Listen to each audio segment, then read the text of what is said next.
Welcome back to The Pew, everybody. I'm your host, John Edwards, and here across the table from me this week is my co-host and cohort, Victor Adams. John, I'm going to do a plug. A plug? Like a plug, yeah. Trying to talk about my hair? Well, no. This is for me, really. Sure. And I don't know. You can edit this out if you want to.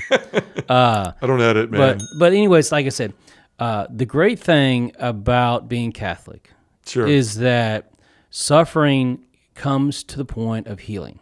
You know? Oh, yeah. And like I said, I say it because all of us may have a medium or high impact of suffering, depending on what we're dealing with, right? Yeah. So, for instance, for me, I'm still looking for a job because I was laid off. Yeah. So I'm still out there. So anyone that wants to hire me, just give John Shameless a call. plug. Now I get your plug. Right. Yeah. So, but today is October the 1st, and so I for some reason I've never had to go for long without finding something. So I wonder if God's kind of making me be still, to be patient, to rely on Him, because I've always go. I've had the connections and stuff. If I left the job, I had a job right there. Yeah. Or last time I was laid off, I was all hired within the same week from a different company. Sure. So it's kind of like I saw God in all that moment, but I'm like, did I get a little hubris? In the moment from that time to that. So stop speaking Latin. Right. So am I thinking I'm more than I am? Yeah. No, I doubt that with you. You're a man of great humility. Well, it's now that's tempting as well for me to say yes, but that's a no.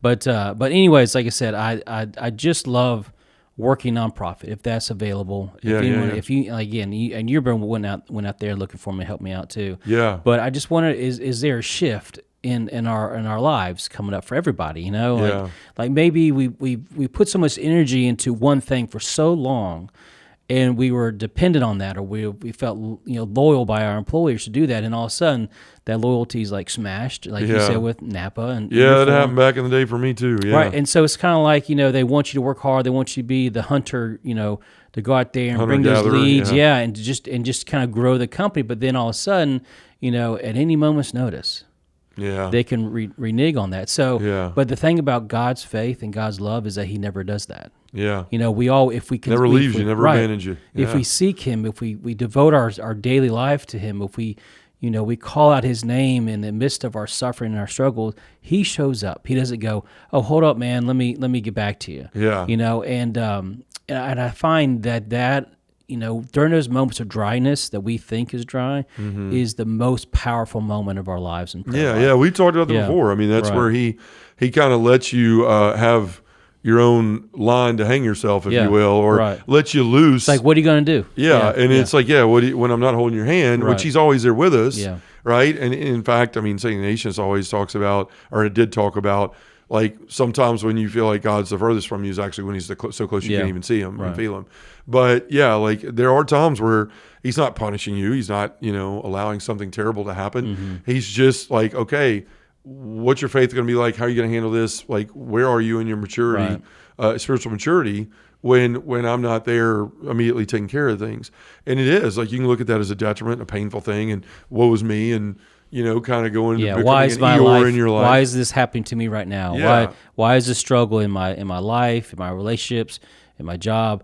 What is this? And usually that is like the light bulb pops and goes, oh, you know what? I haven't been focused on you. I'm sorry, God. Yeah, and that's where it goes back to, like, folks, if you didn't listen a couple weeks ago, we did an episode on a change in perspective, right? Looking at things as well. We have a proclivity to look at everything negatively.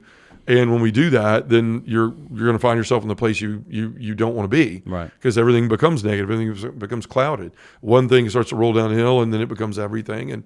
And or you have that option of changing your perspective, as we talked about a few weeks ago, to look at this as like, maybe this is a time for me. Maybe God wants you to rest a little bit, to relax, to get some things done for Christy and around the house, right? And then all of a sudden, this job you've been waiting for. I've had a list of things. She's taking full advantage of it. Look, let me tell you, I love my wife. Yeah. She asked if I washed out the garbage cans, so I did that already. Oh, there you go. There you go. It was kind of bad. And in all seriousness, for those of you out there, like, I mean, Victor, I could attest for his hard work, his work ethic, his faith.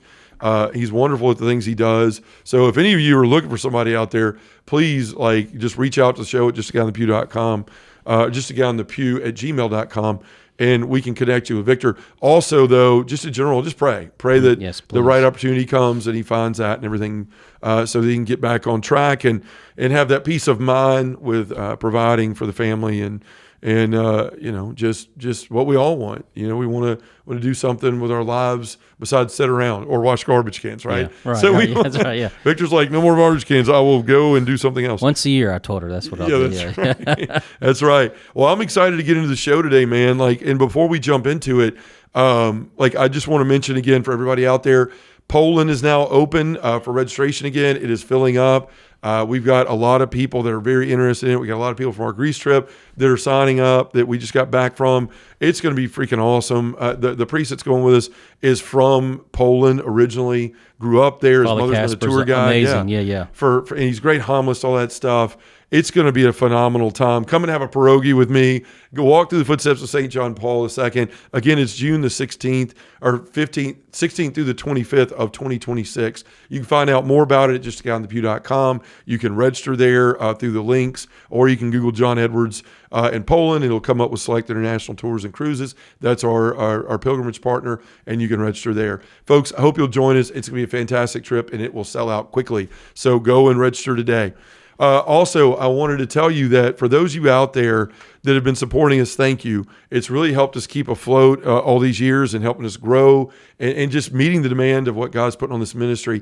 We are having just phenomenal success and a lot of great opportunities. But here's the fact. There are some parishes that don't have the means to bring us in, and they're in great need of what we're doing for their men. And I don't ever want finances or anything like that to be stay in the way of helping a parish build life-changing ministry to men. So what we're starting to do in the ministry is we want to start a scholarship program for parishes that just can't bring us in. We got a call this week. One, they have 200 families. They don't have the finances for the expenses, for the plane tickets, for all that kind of stuff, and the work that we do with all the training and everything else. And so parishes like that shouldn't go without help because of the situation they're in with a rural parish or a small place. So what we want to do is start a scholarship fund, but we need the funds to be able to do that, right? To be able to cover those costs so we can keep this ministry moving forward and help these parishes. So if you'd like to be a part of helping a parish, bring us in to start a life-changing men's group. We'd love for you to come alongside us as a monthly partner pew or as a one-time giver. I'll tell you, this past weekend in Illinois, when we got through in that parish, I brought up the men's leadership team and the main guy, Tim, shout out to them, and Father Bob up at St. Mary's in Edwardsville. Tim, when I gave him the microphone to speak to the parish about why he was so excited, what they were going to do, he had a tear in his eye and he said, I don't know if I can do this without crying. Mm-hmm. And he said, we had 4 men before and we have 12 on this leadership team now. And we're so excited. And then this plan, then the microphone went to the pastor and the pastor started crying and said, I am so proud to be a pastor of a parish like this and people like this. Mm-hmm. This is the impact we're having, and no one should go without it, right? So we want to build this scholarship program, this scholarship opportunity for other parishes that have smaller membership or have constraints financially that keep us from being able to come in and help them. I wish we could do this for free for everybody, but in order to do that, we need donations. We need support. This is life-changing work we're doing. I could fill the rest of this time in the show talking about the testimonies that we get each and every week from men. They're talking about how the podcast has changed their life. These groups are changing their life. These parishes are changing. It's really amazing work. So if you want to come alongside of us and help build these scholarships and really do something to help us evangelize the culture and to change things in the world, then consider becoming a partner in the pew today. You can do so by going to justaguyonthepew.com. You can click the donate button. It's on the side of the screen, or some of the other methods there on the website. We would love to have your support, and we sorely need it so we can continue to help parishes, especially those that can't bring us in on their own. So just wanted to get that out there today. And Victor, I want to jump in the episode.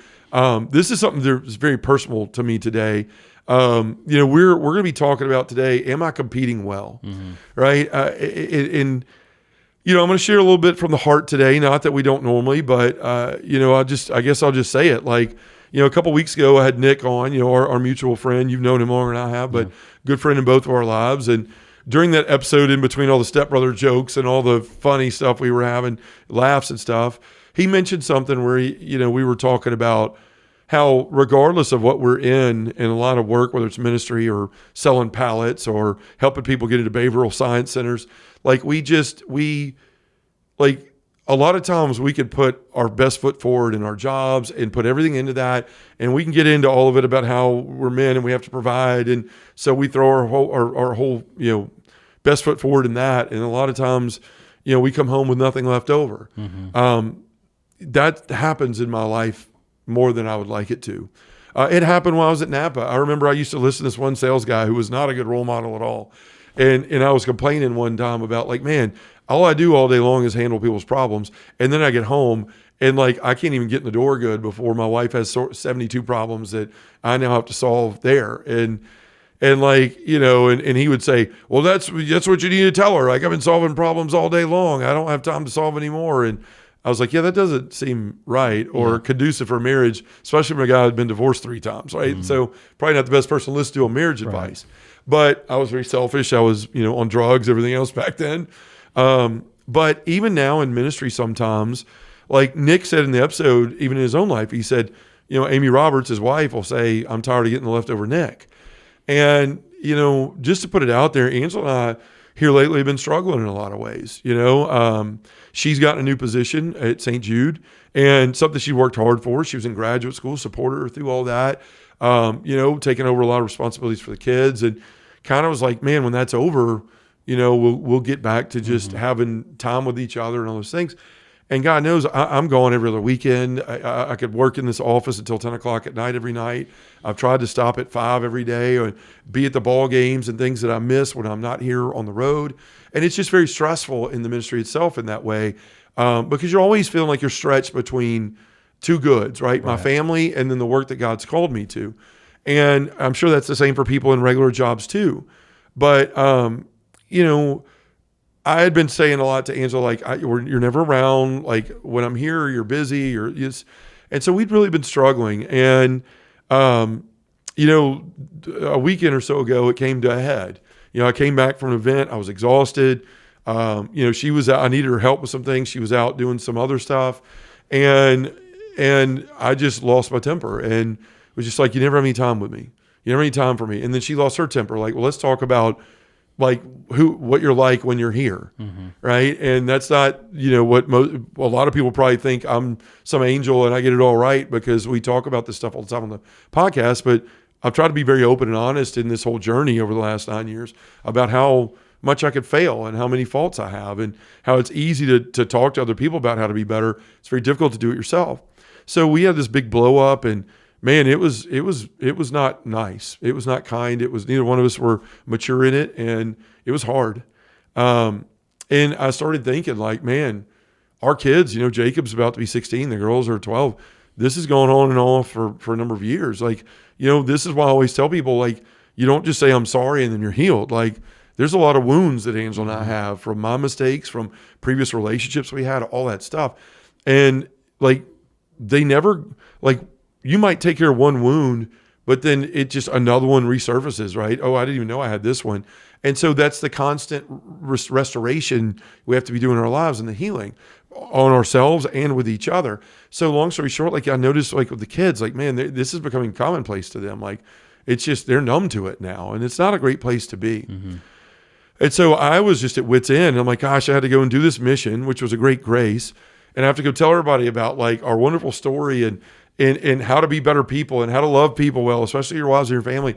And I felt like such a hypocrite because I was struggling to get it right in my own life, right? And you and I talk openly about our own struggles and our own failings and things on here and then personally. But man, it was bad that weekend. And so it's funny, Sunday morning I get up and I have to lecture. And I haven't had to lecture in months. And so we go to church and we're having to have services in the gym now because they're having to repair the roof in the church. And so it's just a different setting and I've got to go up there and lecture. My voice was shot from the mission. Luckily, God gave me I've never had a perfect voice, but a decent voice to read. And so I'm sitting up there and the light's coming through and Angela's having to sit in the front row and Jacob. And it's just another scene like here we are in front of the church and people are probably thinking, oh man, look at them and the perfect family and the evangelist and all that stuff. And I'm just feeling the hypocrisy and the weight of all of it. Not that people might have even been thinking that, but in my head, that's what they might be thinking. And I get up there and I haven't even really looked at the readings because I got back late and just got up, didn't realize I had to lecture. And so here I am. And so the reading was this. It is from 1 Timothy 6:11-12. And it said, but you, man of God, avoid all this. Instead, pursue righteousness, devotion, faith, love, patience, and gentleness. Compete well for the faith. Lay hold of eternal life, to which you were called when you made the noble confession in the presence of many witnesses. Now, obviously, Paul's talking to Timothy here, and before this, he was talking about a lot of negativity and a lot of things that would tear you down. And so he's building Timothy up. But as I was reading this, I always look up when I'm reading. I get to compete well for the faith, and the first thing I see is my family staring back at me, my daughters who are altar serving, and then Jacob and Angela standing there in front of me. And I'm like, man, can I really say right now in this moment, and maybe for a long time, that I'm competing well for the faith? Yes, like on the ministry side, of course. Like I'm going and I'm giving everything I have out there to start groups and to build podcasts that help people change their lives, hopefully, and with our men's group and all of that. But what really hit me, man, was when we get in arguments, we get in fights, we naturally want to assume that the problem is with the other person. And you can get in this mindset to where like you just believe that, right? Or that just becomes your default. And I realized in that moment, as I looked at my wife and my kids, I was like, I can't say right now as I'm reading this very reading that I'm competing well for the faith where it really counts at home and in my family, and it really hit me, man. So I get through lecturing and I go back and I'm standing there, and Angela, for the first time forever, I guess, didn't have on high heels. And I noticed how little she was next to me. Just how tiny she was. And I was like, man, I'm supposed to be protecting her. I'm supposed to be a strength for her. I'm supposed to be her refuge. And I know she's having all this difficulty at work. And like, have I really been competing well for her in that? Have I competed well? And so I know I've talked a lot here in the opening because it was a lot to say and to kind of open up to, but this is the thing. Like, yes, in the ministry world, I would say I might get an A on that. But man, in a lot of other places in my relationships, in my personal life, I would say I'd probably get a C, a D, or an F in a lot of times. And, maybe a lot of evangelists and a lot of people wouldn't say the things like I am now. Maybe it'll cut some people to, cut off the dial or stop listening to podcasts, whatever. I'm just trying to be honest about the difficulties that we can all face. But, Victor, we've talked about this a lot before. We've talked about like enduring and persevering and competing well and virtue and really, are we competing well? But we've never really given anybody or ourselves a litmus test to really figure that out. So that's one thing I want to do today. I have some other verses from St. Paul that I want to go through. I want to stop and pause and give you a moment here to respond. And because you've been around our relationship, that we've had struggles and you've had some in your own relationship that you've talked about before. But that's really what I want to talk about today is like the question, not for me and not just for you, but for everybody. Are we stopping and looking at where it matters in our life? Am I competing well for the faith? And we'll get into how to do that more in a second. But I want to hear from you. And going from that, God's many gifts He gives to us, I think, are found in the sacraments. You go through all the sacraments; it is a gift of love.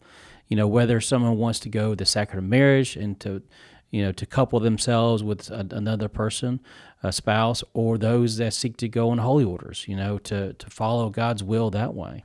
And God's love unfolds everywhere, in those sacraments. And I think for the Catholic faith, that's why the sacrament of marriage is so pivotal, because it's like we bring our own trauma into a marriage, regardless of not if we're ready for that person or not, because a lot of us haven't really dealt with our own deepest, darkest trauma or secrets that we've carried for a long time, hoping that no one else knows, or trying to keep it under wraps, like my behavior this way, my anger this way, because sometimes we can keep it under wrap for a little while, but then we're triggered, it shows up because that was our private sin that we always knew who we were.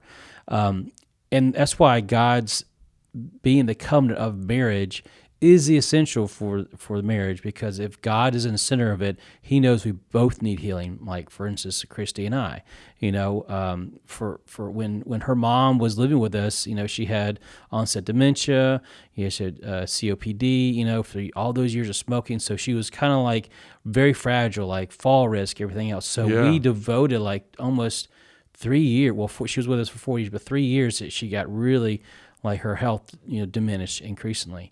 And then dementia really kept, onset. But for 3 years, we were the care providers. Yeah, you changed your house around. Changed our house around. And luckily, Marcia, her sister, came and helped when we could. But it was like, it was like every other night we were down there. I was down there making sure she didn't get up and start, walking out the door, or, falling, or going to have to help her go to the bathroom, and, all that stuff. And, we had to take scissors away from her because she would cut her breathing tube because she said someone told her to do that. So it's kind of like we had to take stuff away, from like almost like she was a toddler, and that stress of care providing, even though we were tight in our marriage, is one of the things where we really stopped communicating with each other, because it was like, hey, go get Ella, or I got Mom, or we need to go do this. So we are always constantly doing errands away from each other, not really being with each other. And we would have date nights and so on and so forth.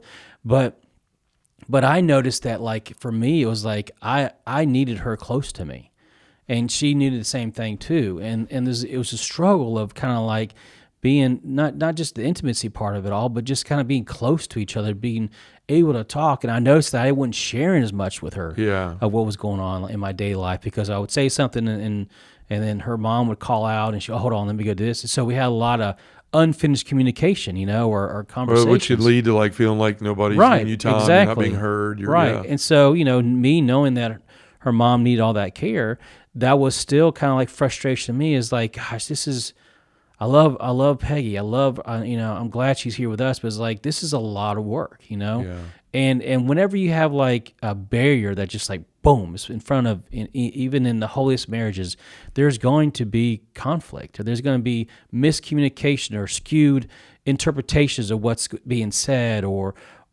hey, I thought you told me you do this, and then like, no, I meant to say this, and and then the smallest triggers can affect that conversation to where it becomes combative almost, or defensive, But the thing is, what I'm trying to get to is that God knows that those things are going to happen to us. Yeah. And when we find that we're like isolating ourselves, God kind of wakes up in our hearts again and says, "Hey man, you're kind of going a little farther away from what you need to be." And for us, we started doing. That's why during Lent, Chris and I started doing the Rosary every night, during Lent, and that was an amazing proposition for us coming back together, and that was through prayer. That was the sacrament of marriage was boom, it was right there, it was back again. Now, and we still had to take care of her and stuff, her mom, but I know that was that there's a distance that did kind of come in, it set us apart a little bit, and with all the sacraments that God gives to us, it's all of love. We can go through each, label all of them, but it's a love of devotion, but a love of living as well. Yeah, it is. And like I was looking at on my notes here, like Catechism 1827 talks about charity, and it discusses love as the form of all virtues, the animating force that guides us in our race. As Paul talks about, run us to win, and compete well for the faith.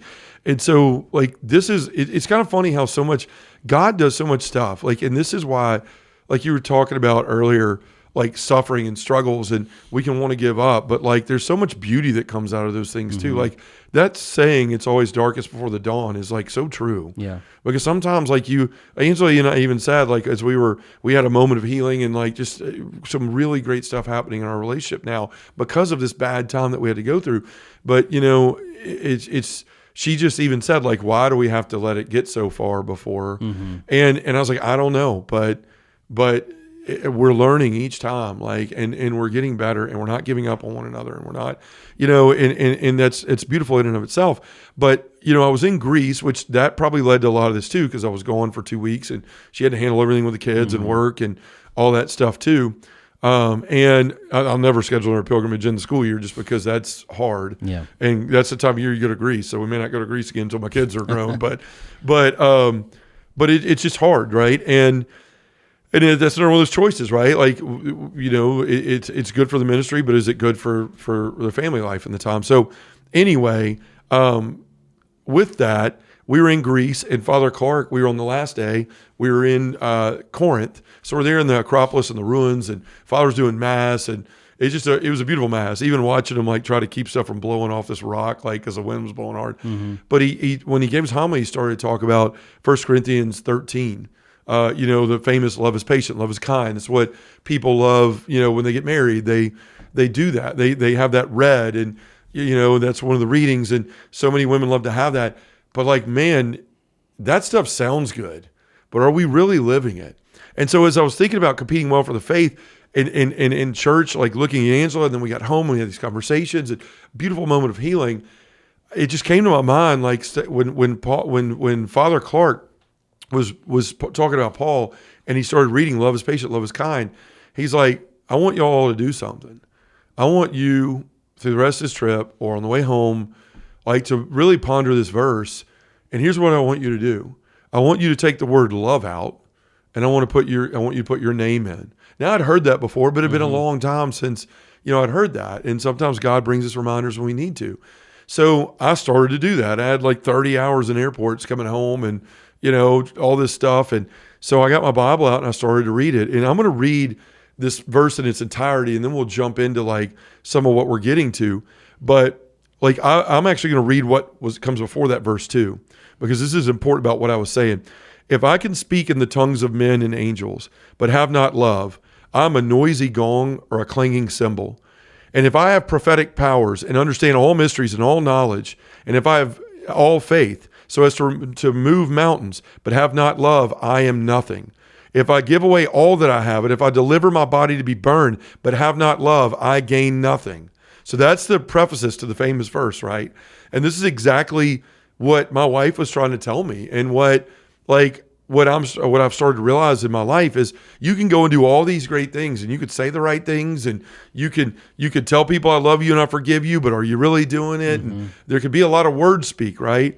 But like I love what St. Paul says, if I speak in the tongues of men and angels, but I don't have love, I'm a noisy gong or a clanging cymbal. Like, it doesn't matter. Some distraction to God. Yeah, it's just, it doesn't matter. Right. You're going through the motions, but are you really living this? And as we've talked about so much, Victor, this Catholic faith is not something that you're part of so you write it down on a medical form when you go to a hospital. I'm Catholic and I'm Caucasian and I'm whatever. No, this is where we're supposed to live this. We are called, and we talked about this with the Charlie Kirk episode last week. Like, we're called to live this bold faith. And a lot of times we look for these grandiose ways to do it out there, but we fail in the places that are right there in front of us each and every day to meet our children with patience and love and kindness, and our wife and things like that. So in this, like, what Paul's trying to say is, like, you could say all the right things, but are you actually doing it? Mm-hmm. So this is where the rubber meets the road. We're talking about a litmus test for, am I competing well for the faith? This is it. Not just, am I reading scriptures every day? Am I going to all my events? Am I checking all these Catholic boxes, as we've mentioned? But how am I loving? Because at the base of everything, the base of all virtue is love. That's what all virtue has to come out of. And so as we talk about enduring and persevering and virtue and all these things, if you don't have love, you have nothing. That's what St. Paul's saying.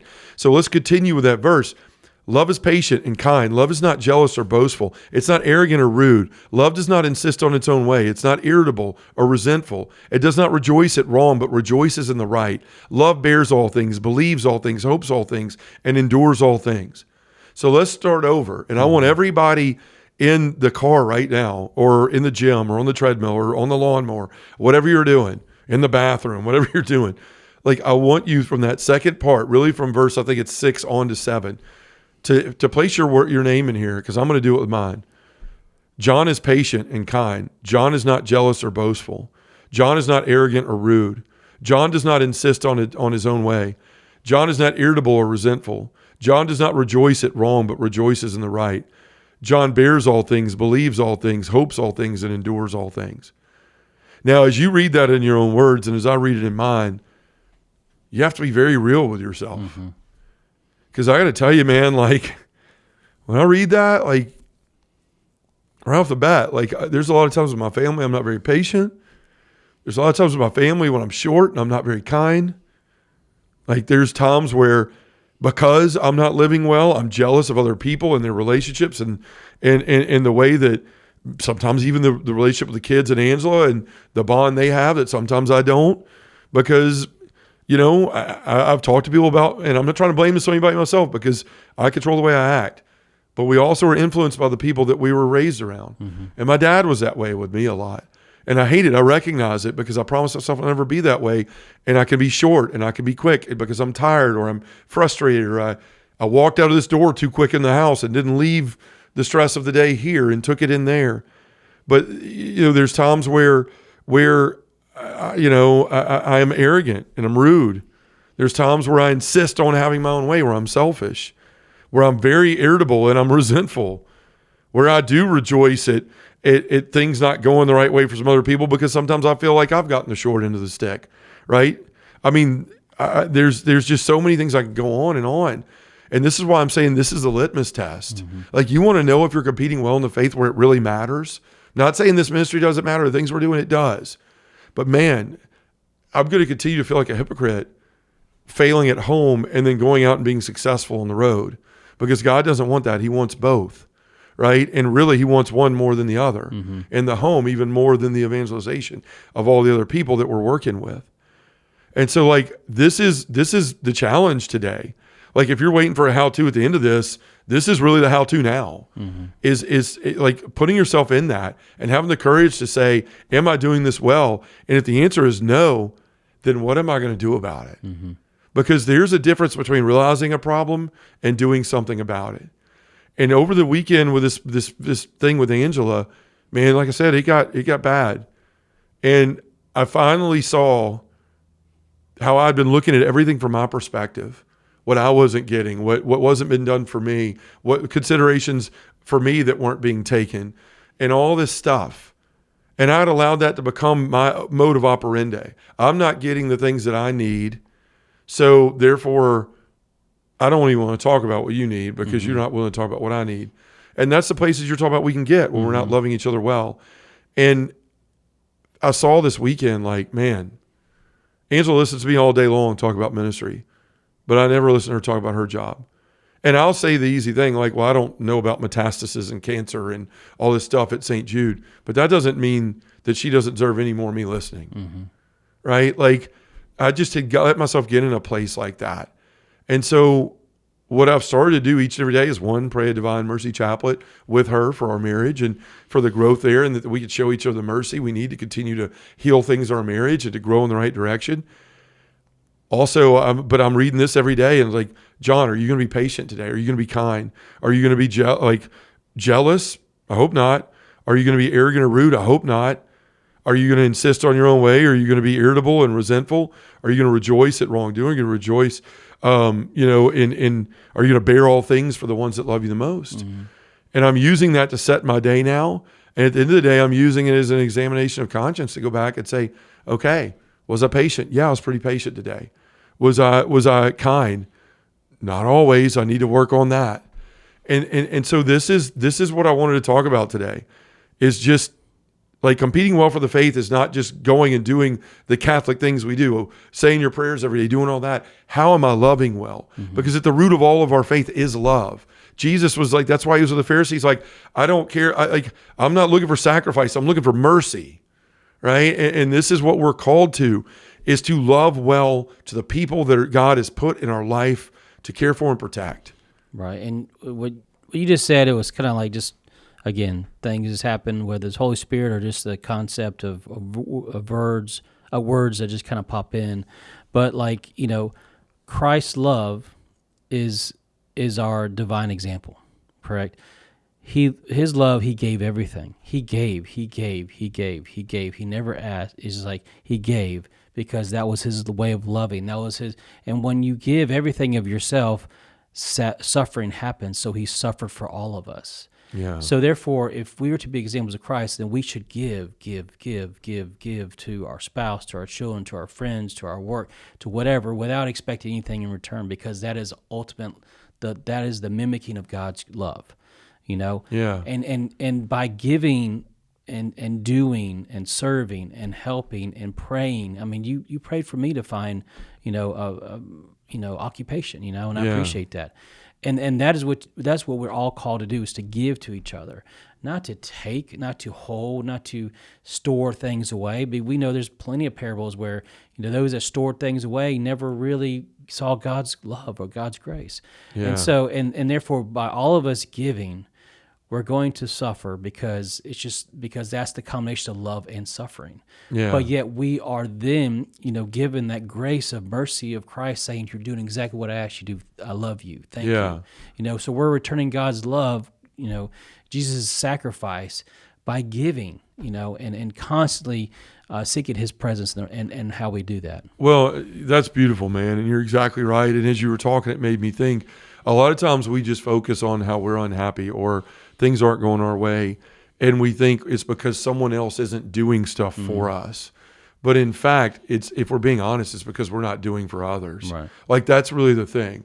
To give is life-giving, right? To be a gift. That's what John Paul II's theology of the body was about. That's why it's the answer to so many terrible things in the world and destructions of families and relationships, because at its core, it calls us all back to be a gift. Christ himself called all of us to be a gift, right? And he was a gift all the way to the last moment of his life. And then in his resurrection, forgiving and moving forward, being the hope that all of us have. And so if we want to be happy, we have to stop, and we want to be joyful, and we want to feel loved, and we want to be a person of love, then we have to quit being so self-centered, and we have to quit, even though we're hurting and we're wounded, we have to start looking and stop saying like, somebody's doing this to me or somebody's not doing enough for me, and really have the spiritual maturity to say, where am I the problem? Where am I not competing well? Because there's truth in that, and we don't like that, because then we got to point the finger at ourselves, and then we have work to do, and then we have to admit we're not perfect, and that we're part of the problem, and that's pride, right? Pride is a huge problem in everyone's life. I don't care if you're a man or a woman. We are all very prideful creatures if we're not careful. That's why there's also this large call to humility. Humility is the other virtue that they say all other virtues come from. It's like the foundation for all the other virtues. And so the answer to this is like, if you're having trouble in your marriage, if you're struggling in relationships and you can't figure out why, like, God, I can't even look at them without them saying like, what's that supposed to mean? Not even opening my mouth, but like looking at them. Like, why are you being hateful? Why are you being mean? If you're finding yourself in that place, then you got to stop and ask yourself, like, am I giving, or am I just expecting all this to come my way? Am I saying everyone else is the problem and not me? Because this is often when we're wounded, we live in a place of victimhood. And we think that everyone's out to get us, everything's against us, that we've done nothing wrong, everybody else is the problem. And we get into a lot of struggles in that way. And when you do that, you stop competing for the faith. You start competing for what's owed, what you believe is owed to you. But really what's owed to you is the opportunity to love well. That's what's owed to every single one of us, is the opportunity and the grace that it can come into our life to love well. And so this is what I would challenge everyone here to do. No matter where you are in your relationships, one, don't give up, right? Because if God puts you together with somebody, then you got to believe that was for a reason, right? If God allowed you to be married, and if you're struggling in your marriage, Jesus says, like, to when they bring up divorce in Moses to the Pharisees, he says to them, like, that's y'all. No man should get divorced, right? So this is the thing. I know things happen, and we get in the weeds and all the terrible things that people have to leave relationships for. But a lot of people leave because they're fed up, and because they're giving up, and because they just don't know how to be better and how to get out of it. And as I was saying, my point is we look to the other one to be the one to change, the other one to fix it. And what I realized in this struggle with Angela in this past weekend was a lot of this was my fault. A lot of this is on me.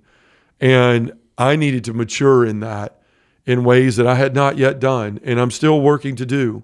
We wound up in a beautiful place, but I'm going to start using this as a litmus test now, because this is what St. Paul says in 1 Corinthians 9, 24 through 27. Do you not know that the runners in the stadium all run in the race, but only one wins the prize? This is one of my favorite lines in Scripture. In fact, I think we're going to make a t-shirt with it on it. Run so as to win. Like, run is to win. Every athlete exercises discipline in every way. They do it to win a perishable crown, but we an imperishable one. Thus I do not run aimlessly. I do not fight as if I were shadow boxing. No, I drive my body and train it, for fear that ever having preached to others, I myself should be disqualified. And that's what I felt like all weekend. I should be disqualified because I'm talking a good game, but I'm not walking it. And St. Paul's saying, like, anything you do, if you're going to do it, if you're going to run is to win. Right? And don't punch aimlessly. Don't fight shadows and things that aren't there. Turn inward and look at the things in you that are causing the problems, the things that you're not, where you're withholding charity, where you're withholding love, and start to offer those back. And I guarantee you, even if it takes a long time, because when people have built up a wall, it takes a while to chisel that down. And just because you do one act of kindness and they don't receive it well because you've hurt them, or they're expecting the worst from you, or the other shoe to drop, doesn't mean, well, I tried something, let me go get angry again and start this cycle over. You have to be patient. You have to be kind, right? All these things. You have to be patient, kind, not jealous or boastful. Like, you're not arrogant or rude, not insisting on your own way. So this is what we have to do. We have to run as to win. We put so much effort into excel in everything else in our lives, in our jobs, in sports, in hobbies. We need to put that into the relationships in our life that matter the most. I am talking to myself as much or more than anybody else. Mm-hmm. And I don't know, like, it's hard to get on here and just speak about this in front of thousands of people. But I want to be honest. That's what we built this show on, is vulnerability and authenticity and being real. And what we've often found, Victor, is if those things are going on in our life, chances are they're going on in a lot of other people's. And so I didn't want to just share today about the struggles of my marriage and say, oh, poor John. But I wanted to share about what I learned through those struggles in this litmus test now that each of us can use each and every day to check yourself. Mm-hmm. Like, if you don't like somebody else telling you you're not loving well, then hold yourself accountable, right? So that somebody else doesn't have to tell you that. Every day in the morning, I'm going to read this. This is the goal of how I want to be to everybody in my life. The person in the parking lot, the person in traffic, my wife, my kids, all of that. But also at the end of the day, was I patient? Was I kind? Did I seek my own wants or someone else's? Was I jealous or envious? All of those things. If we do that, then I think we're going to wind up saying, man, I may not be competing well now, but I'm competing better each and every day. Mm-hmm. And that's the goal, man, is just getting better. And I got to tell you something. When you've been hurt, when you've been in wounds, when you feel like it's a never-ending battle and the other person is a problem, it's very hard to start moving above that, to try to be the one right. to make the difference. And sometimes that's all it takes. That's the humility. That's the virtue. That's what love leads to. You start loving well, and you're not looking like what you're having to give up. You're looking at what you're actually getting to give. Mm-hmm. And then that love becomes reciprocal, and that gift becomes back and forth and back and forth. And that's what it's supposed to be. Right. If you give 100%, the other person will give 100%, then everyone's acting in total love. Yeah. And that's my hope for everybody. It's, man, being in a relationship that's difficult and being in a relationship that's going through a period of difficulty is very hard. It is, because you get to those places where, like, you can't even communicate because you just assume the worst of the other person before they've even opened their mouth. It's a hell to be in. And I'm sorry that I allowed, that to happen in my relationship for a little while here recently.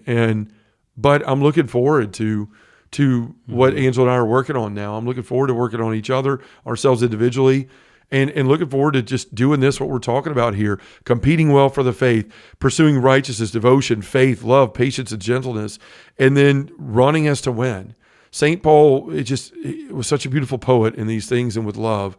And I just love the words that the Holy Spirit gave him. And so today, folks, that's what I'm going to ask you as we leave here. Are you competing well? It's one thing to say, like, I'm living the faith well, and we can kind of compartmentalize in what we're doing with Jesus or in our men's group or in our church things or things like that. But where the rubber meets the road, in your family, in your relationships, are you competing well? Because at the end of the day, I can go out and do all these missions. I could start all these groups. I could do everything in that right. But I guarantee you, if I was to die anytime soon, God's going to look at me and go, hey, I love that you did all this. And a lot of people were helped. But the people I gave you to care for the most, you failed there. Mm-hmm. And that's the last thing I ever want to hear. They deserve better than that. And I promise them, and I promise y'all, I'm going to work to continue to be better in my own life for them, so that, one, it'll bless even more greatly the way that we're ministering to people out there. So, folks, if you're struggling, there's answers. Listen to the show. Go to 1 Corinthians 3, 1 through 7. Put your name in that place. Ask yourself each and every day, am I competing well for the faith? Am I running as to win? Or am I just walking aimlessly through all this and wondering why I can't find what I want, what my spouse wants, and what we both need? So we'll be praying for all of that. In fact, let's take it to prayer, Victor. In the name of the Father, and the Son, and the Holy Spirit, amen. Heavenly Father, we all desire to be perfect. We all desire to love well. And we desire to be loved well. But the fact is, Lord, sin and death came into the world because of our choosing, because of our choice away from you, and we suffer the consequences of it. We are wounded. We wound people. We struggle. We're selfish. We want what we want, and it's hard to overcome that. But Lord, you have overcome the world. You told us that. Fear not, because I have overcome the world. And so we look at you, we look at St. Paul, we look at the teachings of our faith to help us in these moments of difficulty. Lord, we want to compete well for the faith. The only way we could do that is to love. You've said at the bottom of all things to love our enemies, to love others as ourselves, to love God more than anything. Our entire faith is about love. And if we want to be successful in our relationships, successful in living this faith, if we want to compete well, if we want to run as to win, then we have to love. And that's hard, and it forces us to choose others above ourselves. But if we can do that, we'll find this great joy and this purpose and this passion and this love that you have promised us in living like you. So Lord, help us do that in our relationships today, in our groups, in all of our interactions, to put you first and to love well and to compete well for the faith. In the name of the Father, and the Son, and the Holy Spirit, amen.